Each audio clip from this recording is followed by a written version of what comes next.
واقعتاً مسجد اقصی اور مسجد قبۃ الصخرہ گرا دیے جاتے ہیں. جو طوفان اٹھے گا عالم عرب میں، یہ حسنی مبارک ہوں یا شاہ خالد ہوں یا کوئی اور ہو، یہ نہیں روک سکتے اس طوفان کو. نوجوان خون اٹھے گا، غیرت اور جو بھی حمیت ہے. مسلمان ان پڑھ سے ان پڑھ اور بالکل بے دین، وہ بھی مسجد کی حرمت پر کٹ مرنے کو تیار ہو جاتا ہے. مسجد تو بنا دی شب بھر میں ایمان کی حرارت والوں نے، من اپنا پرانا پاپی ہے، برسوں میں نماز ہی بن نہ سکا. وہ چاہے کانپور کی مسجد سے مسلمانوں نے جانے دی ہیں، چاہے وہ شہید گنج کی مسجد کی مسلمانوں نے جانے دی ہیں، چاہے نماز نہ پڑھتے ہو، لیکن یہ جو حرمت اور یہ جو حمیت اور یہ غیرت ہے، اس سے جو طوفان اٹھے گا یہ ہوگا اس ملحمۃ العظما، اس کی طرف پیش رفت ہو رہی. کتاب الملاحم سے احادیث کے حوالے سے کہ جن جنگوں کا حوالہ دیا حضور نے، پیشن گوئی کی ہے، اس کا نقطہ آغاز تھا خلیج کی جنگ.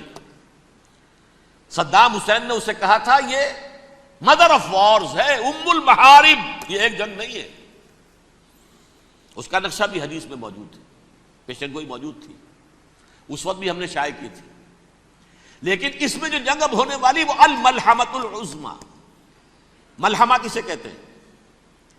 لحم گوشت کو کہتے ہیں، اور قصائی کی دکان کو عربی میں ملحم کہتے ہیں، جہاں گوشت کے ٹکڑے کیے جاتے ہیں. آج کل مشینوں سے ہوتے ہیں، اب جو ہے وہ ہاتھ سے چھریوں سے نہیں ہوتے، لیکن ٹکڑے ہو رہے ہوتے ہیں، جسموں کے چیتھڑے اڑ رہے ہوتے ہیں. ملحمہ یہی لفظ استعمال کیا تھا حضرت سعد ابن عبادہ نے رضی اللہ تعالی عنہ یوم فتح مکہ. ان کے دل میں تھا کہ اب ہم انتقام لیں گے ان عربوں سے، ان قریش سے. الیوم یوم الملحمہ، الیوم یوم الملحمہ، یہ کہتے ہوئے جا رہے تھے. ایک خاص کیفیت، آج ہے گوشت کے ٹکڑے اڑانے کا دن. حضور سے کہا کسی دن جا کر کے ساتھ تو یہ کہہ رہے ہیں الیوم یوم الملحمہ، الیوم یوم الملحمہ. حضور نے فرمایا نہیں، ان سے کہو جا کر الیوم یوم المرحمہ، الیوم یوم المرحمہ، آج رحمت کا دن ہے، آج تو میں ان سب کو معاف کروں گا. لا تثریب علیکم اليوم، میں تم سے وہی بات کہہ رہا ہوں جو میرے بھائی یوسف نے کہی تھی اپنے بھائیوں سے. اذهبوا فانتم الطلقاء، جاؤ تم سب کے سب آزاد.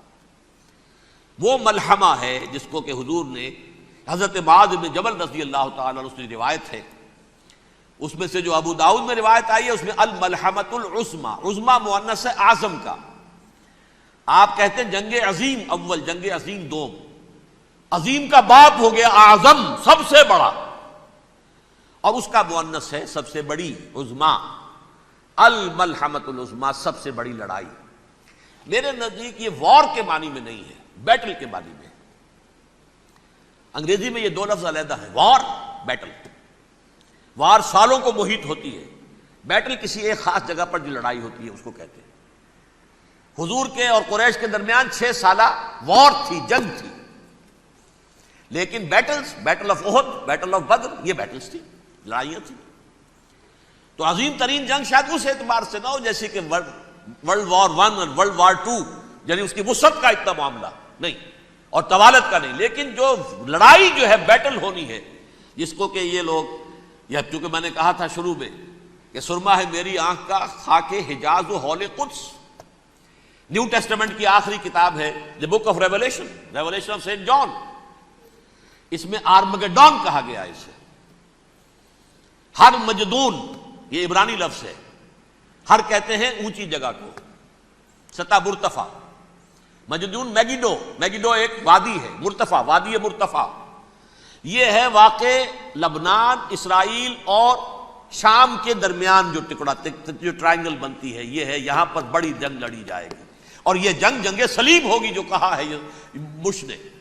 یہ جنگ صلیب 2nd ملینیم شروع ہوئی تھی تو پہلی صلیبی جنگ ہوئی تھی. 3rd ملینیم شروع ہوا ہے، یہ 2nd صلیبی جنگ ہے، یہ کروسیڈ ہے. اور میں اس مرتبہ امریکہ گیا تھا تو پہلی مرتبہ مجھے وہاں ایک رسالہ ملا ٹرمپٹ نام کا.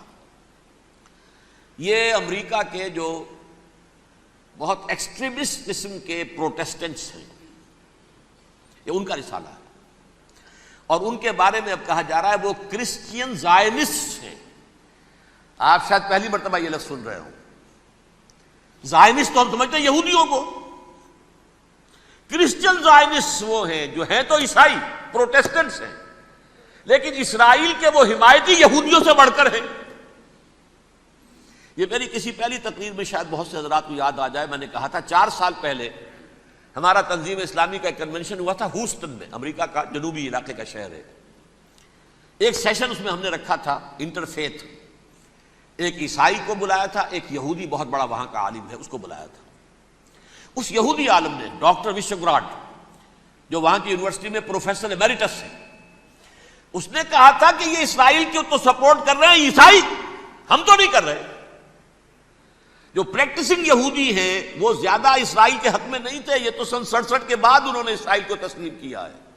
وہ تو منتظر تھے کہ ہمارا مسیحا آئے گا تو اس کی قیادت میں جنگ کریں گے، جیسے شیعہ منتظر تھے کہ مہدی موعود آئیں گے تو پھر ہم کچھ کریں گے۔ وہ امام خمینی نے کہا بھائی جب وہ آئیں گے آ جائیں گے، لیکن ہم کچھ راستہ کے لیے۔ زائنسٹ نے آگے بڑھ کر ریاست قائم کر لی، اور جب یروشلم پر بھی پورا قبضہ کر لیا، تب جو ہے در حقیقت مذہبی یہودی جو ہے پھر انہوں نے اپنایا ہے، اون کیا ہے، اور نئے سیٹلمنٹس جو بھی بنے ہیں وہاں پر اسرائیل میں، اس میں اکثر و بیشتر مذہبی یہودی آیا، اور بروکلن کے علاقے سے سب سے بڑھ کر آئے ہیں، جو امریکہ میں نیو یارک کا ایک جنوبی علاقہ ہے، بہت بڑا یہودیوں کا بہت بڑا گڑھ ہے۔ نیو یارک کو جیو یارک بھی کہا جاتا ہے، وہ تو اصل میں مرکز جو ہے وہ تو یہودیوں کا ہے۔ اس حوالے سے وہاں پر جو کرسچن زائنسٹ کہلاتے ہیں وہ اسرائیل کے یہودیوں سے بھی بڑھ کر کہیں سپورٹر ہیں۔ بہرحال اس دوسری صلیبی جنگ کا معاملہ جو میں کہہ رہا تھا، ٹرمپٹ نامی رسالہ، اس کا ایک مضمون ہے دی لاسٹ کروسیڈ۔ اب یہ آخری کروسیڈ ہے جو شروع ہونے والا ہے۔ میں تو حیران ہوں کس قدر کھل کے وہ باتیں کرتے ہیں۔ رومن کیتھولکس کو وہ کہتے ہیں کہ یہ شیطان ہے، یہ پوپ شیطان ہے، یہ یورپ کو اس نے جمع کیا ہے کرسچینٹی کی بنیاد پر، اور اس میں زیادہ تر کیتھولکس ہیں۔ آپ کو معلوم ہے برطانیہ بڑی مشکل سے شامل ہوا ان کے ساتھ، اس لیے کہ وہ پروٹیسٹنٹس کا سردار تھا، ابھی پوری طرح نہیں ہے۔ یورپ جو ہے وہ رومن امپائر دوبارہ یہ کھڑی کر رہا ہے، اور در حقیقت یہ جو ہے یہودیوں سے بھی چھیننا چاہتے ہیں اسرائیل کو اور فلسطین کو، اور مسلمانوں سے بھی، اور یہ وہی کروسیڈ جو تھے اربن ثانی کے، اس کی تیاری کر رہے ہیں تاکہ وہاں پر عیسائی حکومت قائم ہو جائے، کیتھولکس کی، پوپ کی حکومت قائم ہو جائے، جیسے ایسٹ تیمور میں کر دی ہے۔ ایسٹ تیمور میں کون سی حکومت بنی ہے؟ رومن کیتھولک اسرائیل میں بنے، تاکہ یہ سارے مقامات مقدسہ جہاں اسرائیل پیدا ہوئے، بیت حضرت مسیح پیدا ہوئے، بیت الحم کہاں ہے؟ وہی ہے کہ نہیں؟ جہاں سے ریزریکشن ہوا ان کے خیال میں وہ کہاں ہے؟ وہیں پر ہے کہ نہیں؟ بڑے بڑے گرجے ان کے وہی ہیں۔ تو اس اعتبار سے ان کا کہنا یہ ہے یہ لاسٹ کروسیڈ کی تیاری ہو رہی ہے، یہ کیفور، اور ان کا کہنا یہ ہے کہ یہ پوری طاقت نیٹو کی جو ہے، یہ پہلے جرمنی سے لائی گئی بوسنیا، انہوں نے خود وہاں جنگ کروائی، انہوں نے خود وہاں پر ایتھنک کلینسنگ کروائی، پھر خود مصالحت کے لیے آ گئے، پھر کوسوو میں انہوں نے خود آگ بھڑکائی۔ یہ میں نہیں کہہ رہا، یہ وہ ٹرمپٹ رسالہ امریکہ سے چھپنے والا پروٹیسٹنٹس کا رسالہ ہے جو یہ کہہ رہا ہے۔ پھر انہوں نے کوسوو کے اندر کروایا، اور پھر وہ وہاں پر پیس فورس کی حیثیت سے آ گئے۔ اب وہ میسیڈونیا میں کروا رہے ہیں اور وہاں داخل ہو گئے ہیں۔ اگلا قدم ان کا سائپرس ہوگا، سائپرس میں ترکوں کو اور وہ گریکس کو لڑائیں گے اور وہاں آ جائیں گے، وہاں سے ایک چھلانگ لگائیں گے اور یہ فلسطین میں پہنچیں گے، اور یہ وہاں پر ایک رومن امپائر، اپنی پرانی رومن امپائر کی طرح کی رومن کیتھولک ریاست قائم کرنا چاہتے ہیں۔ تو وہاں امریکہ کے عیسائیوں میں بھی کوئی ایک طبقہ نہیں ہے، کیتھولکس بھی ہے، کیتھولکس زیادہ نہیں ہے ہمدرد، لیکن اب تابع ہو چکے ہیں۔ اسحاق ریبین نے جب یہ پیس ٹاک شروع ہوئی تھی، آپ کو یاد ہوگا شاید، کہ جب وہ آیا تھا واشنگٹن سے واپس فلسطین اسرائیل، تو پہلے روم میں رکا for an audience with the pope, اور پوپ کو اس نے ایک مرتبان سا پیش کیا تھا، حضرت سلیمان علیہ السلام کے زمانے کا مرتبان، اور کہا تھا دیکھیے 3000 برس تک ہم نے اس کی حفاظت کی ہے، اب یہ میں آپ کے حوالے کر رہا ہوں۔ اس کے بعد سے پوپ جو ہے بالکل رام ہو گیا، اور وہ عیسائیوں کے ساتھ اور یہودیوں کے ساتھ ان کا پورا معاہدہ ہو۔ اب پورا عیسائی ورلڈ جو ہے بعثت مجموعی یہودیوں کے شکنجے میں ہے۔ البتہ ان کے اندر بھی جھگڑے ہیں، جو وہاں پر وائٹ کرسچن ملیشیاز ہیں وہ ایکسٹریمسٹ ہیں کیتھولکس، ان کے نزدیک دشمن نمبر 1 یہودی، دشمن نمبر 2 مسلمان، دشمن نمبر 3 جو یورپ میں کالے ہیں، افرو امریکن، چاہے وہ عیسائی ہو گئے ہوں، کوئی بھی ہو. یہ تین دشمن ہیں جن سے انہوں نے کلینز کرنا ہے، صاف کرنا ہے ان کے خیال کے مطابق امریکہ کی سوسائٹی کو. اولاً یہود، پھر مسلمان، اور پھر یہ جو کالے ہیں. لیکن دوسری طرف پروٹیسٹنٹس کے اندر ایکسٹریمسٹ وہ ہیں جنہیں کہا جا رہا ہے یہ کرسچین زائنسٹ ہیں، یہ اسرائیل سے بڑھ کر سپورٹرز ہیں. بہرحال یہ اب جنگ ہوگی، اس کا نتیجہ کیا نکلے گا یہ تو اللہ ہی جانتا ہے. اب میں آخری بات کی طرف آ رہا ہوں. آخری نتیجہ تو جو بھی کچھ اپس اینڈ ڈاؤنز آئیں گے. تلک الایام نداولھا بین الناس. آخری نتیجہ ڈراپ سین وہ یہ ہوگا کہ اللہ کے دین کا بول بالا ہوگا اور پوری دنیا پر محمد کے لائے ہوئے دین صلی اللہ علیہ وسلم کی حکومت قائم ہوگی. وہ گویا قیامت کی تمہید ہوگی، اس کے بعد بس قیامت آئے گی، کیونکہ مقصد کائنات، تخلیق کائنات پورا ہو جائے گا. پوری مخلوقات کے اندر مقصد تخلیق، کلائمیکس آف کریشن محمد الرسول اللہ صلی اللہ علیہ وسلم. دین کی تکمیل محمد الرسول اللہ صلی اللہ علیہ وسلم. اور اس خلافت عرضی کے لیے جو حضرت آدم کو خلافت دی گئی تھی، جب اس میں وہ خلافت پوری دنیا پر قائم ہو جائے گی اس کا مقصد پورا ہو جائے گا. And that will be the beginning of the end. اس کے بعد قیامت ہے. آخری نتیجہ تو یہ نکلنا ہے. اس سے پہلے سزائیں ہمیں بھی مل رہی ہیں. اور یہاں میں کانٹے کی بات جو چھوڑ گیا تھا اس وقت بیان کر دوں.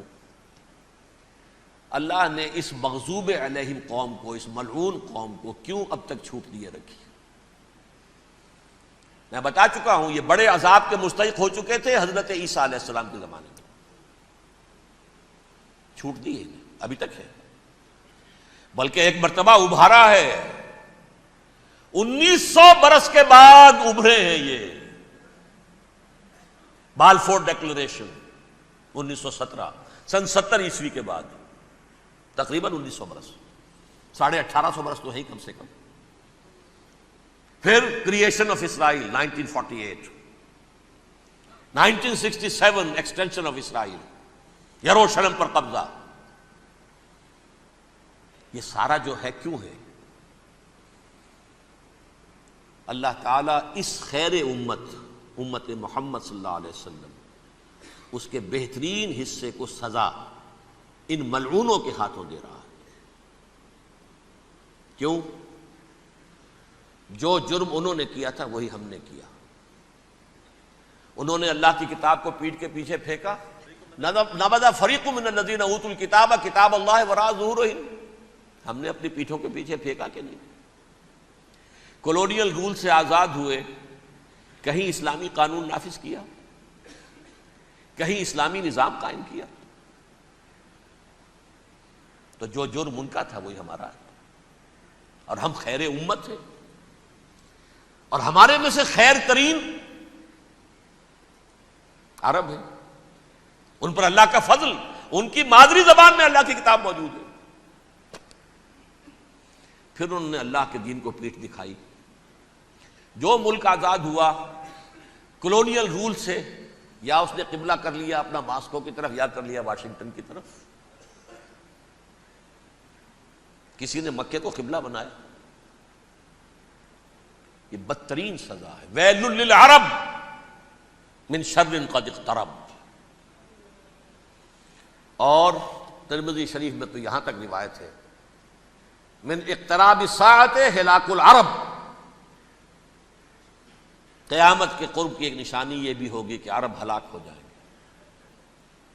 ایک حدیث میں الفاظ آتے ہیں کہ حضور نے جب کہا یہ ہوگا یہ ہوگا یہ ہوگا، یہ بربادی آئے گی، تو کسی زوجہ محترمہ نام میں بھول رہا ہوں، انہوں نے پوچھا کہ عرب اس دن کہاں ہوں گے؟ فرمایا العرب یومئذ قلیل، بہت کم ہوں گے. آخری خاتمہ ہونا ہے یہود کا حضرت مسیح علیہ السلام کے ہاتھوں. وہ عذاب جو 2000 برس تک ان سے ٹلا رہا وہ آئے گا، اور ان کے رسول ہی کے ہاتھوں آئے گا. لیکن اس سے پہلے مسلمانوں پر یہ عذاب آ رہا ہے، ہولوکاسٹ کے درجے کا عذاب آ رہا ہے. البتہ ہم پاکستانی اس میں یوں سمجھ لیجئے کہ وہ تو خبریں موجود ہیں احادیث میں، وہاں تو جو ہونا ہے ہونا ہے. اتنے انسان مریں گے کہ ایک پرندہ